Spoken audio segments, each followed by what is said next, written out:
Құрметті оқушылар, ал енді келесі кезекте 2-17 сабақтың Б тобына қатысты бірнеше есептерді мысал ретінде қарастыратын боламыз. 579 жаттығу. Бізде мынандай рационал сандар берілген. Мысал үшін -5, 4,125 немесе -2,7,5 деген сияқты. Осы рационал сандарды m бөлінген n бөлшек түрінде жазуымыз қажет. Мұндағы m деп отырғанымыз бүтін сан.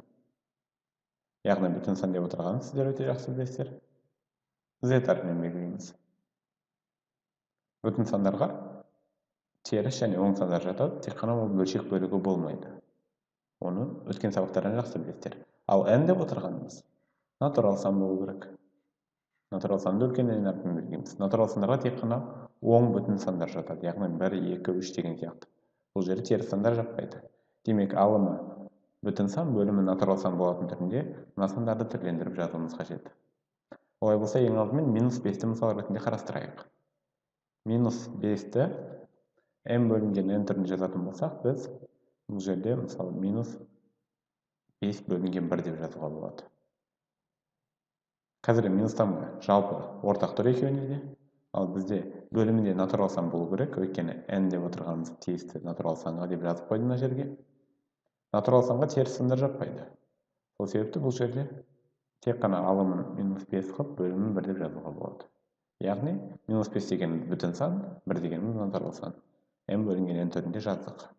Енді 4,125-ті қарастырып көрейік. Бұл жерде өте жақсы білесіздер. 0,125-ті 4-тен 1 деп жазуға болады. Немесе сіздерге түсінікті болу үшін былай жазайын. 4,25 бөлінген 100 деп. Өйткені 25-ті 100-ге бөлсек, 0,125 шығатыны белгілі. Екеуінде 25-ке қысқартатын болсақ, мына жерде бөлімінде 4, алымында 1 қалады. Демек, 4,4-тен 1 деп жазуға болады. Ал енді аралас бөлшек бұл жерде. Аралас бөлшекті жай бөлшекке түрлендіру үшін 4-ті 4-ке көбейтеміз. Яғни ең алдымен бөлшектің бөліміндегі санды өзін жазып алайық. Бүтін бөлігі мен бөлшектің бөлімін көбейтсек 16 болады. Оған алымын қоссақ 17 шығады. Демек, 4,125 деген өрнекті 4-те 17 деп жазуға болады. Яғни m бөлінген n түрінде жаздық. Мұндағы соңғы мысалды келтіріп қажет емес деп ойлаймын, өйткені өте оңай. Аралас сан тұр, аралас санды жай бөлшекке айналдырамыз, және де минустан ғана алымындағы санға жазсақ жеткілікті. Осылай қалған есептерді өздеріңіз шығарыңыздар. Ал енді 582-ші жаттығуға келейік. Бұл жерде бізде мынандай аралас бөлшек берілген. Осы аралас бөлшекті ондық периодты бөлшек түрінде жазуымыз қажет. А тобында да осыған ұқсас мысалдар қарастырдық. Сонда да сіздерге түсінікті болу үшін тағы да қарастырамыз. Ең алдымен бұның бүтін және бөлшек бөлігін қосу ретінде бөліп жазып алайық. Енді 6-тан 1 деген бөлшекті біз ондық периодты бөлшек түрінде түрлендірейік. Яғни ол үшін 1-ді 6-ға баған түрінде бөлеміз. 1 6-дан кішкентай, сол себепті 0-ден беріп, 1-ді мұнда жазайық түсіріп, 1-ге де 0 берейік. Демек, 10 болу үшін енді 6-ға 1-ден береміз. Өйткені 2-ден берсек, 10-дан асып кетеді. 1-ді 6-ға көбейтсек 6, 10-дан 6-ны азайтамыз 4. Тағы да 0-ден береміз, 40 болды. Енді 40 болу үшін 6-ның кестесіне ең жақын сан 36. Ол үшін 6-дан береміз. 36 азайтсақ 4. Тағы да 0 берсек 40 болады. Тағы да 6-дан береміз. Тағы да 36 шығады, азайтсақ 4 деген санымыз қайталап шыға береді. Яғни 0,1, одан кейін 6 деген сан қайталап, периодты түрде қайталана береді.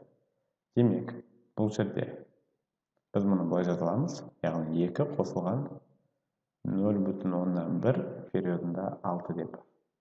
Ал 2-ге мұнан қосатын болсақ, 2,1 периодында 6 деп жазуға болады. Тура осылай сіздерде қалған аралас бөлшектерді ондық периодтық бөлшек түрінде жазыңыздар. Ал енді біз 585-ші жаттығуды қарастырамыз. Бұл жерде есептің берілгені мынандай. Амалдарды орындап, нәтижесін периодты ондық бөлшек түрінде жазуымыз қажет. Бірінші, 8,9 қосылған -15. Таңбалар әртүрлі рационал сандарды қосу, бұларды бір-біріне қосатын болсақ, 6,1 минус таңбамен шығады. Яғни -6,1. Неке көріп отырсыздар, ондық бөлшек жазылды. Енді осы ондық бөлшекті біз периодты ондық бөлшекте түрінде жазуды қалай екенін түсіндіріп кеткен болатынбыз. Яғни минус 6,1 ары қарай периодында 0 деп жазуға болады. Өйткені шексіз нөлді кейбіреуге болады өтеден кейін. Егер бүтін сандар шығатын болса жауабында, мысалы үшін 4 деген бүтін сан шығатын болса, бұны периодты бөлшек түрінде жазу үшін, периодты ондық бөлшек түрінде жазу үшін 4 бүтін периодында 0 деп жазатынды жақсы білесіздер. Ал ондық бөлшек түрінде шығатын болса да, соңында периодында 0 деп жазуға болады. Оны сабақ түсіндіру барысында айтқан болатынбыз. Ал енді келесі мысал. Яғни 3-тен 1 қосылған 2-ден 1.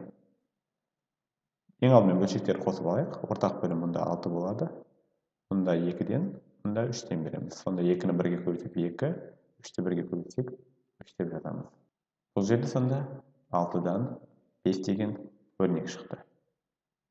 Енді бұл рационал санды ондық периодты бөлшек түріне түрлендіріп жазайық. Ол үшін әрине біз 5-ті бөлеміз 6-ға баған түрінде.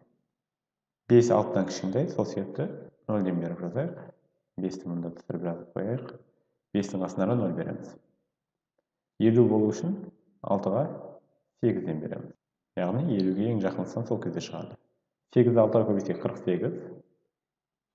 Азайтатын болсақ, мұнда 2 қалады, тағы да 0-ден береміз. Енді 20-ға жақын сан шығу үшін 3-тен береміз. Ол кезде 18 болады.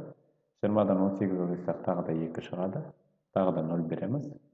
Ары қарай осылай 3-тен беріп жалғасып кете береді. Өйткені 18 тағы да азайтсақ 2, тура солай 0 беретін болсақ, ары қарай санымыз жалғаса береді, 3 деген сан. Сол себепті 6-тан 5 деген рационал санды, яғни жай бөлшекті біз 0,8 ары қарай 3 жалғасып кетеді деп шексіз көрсете аламыз. Немесе 0,8 периодында 3 деп жазуға болады. Осымен бұл тобына қарастырған есептеріміз де аяқталды. Ал енді қалған есептерді тура осы есептердің негізінде шығаруларыңызға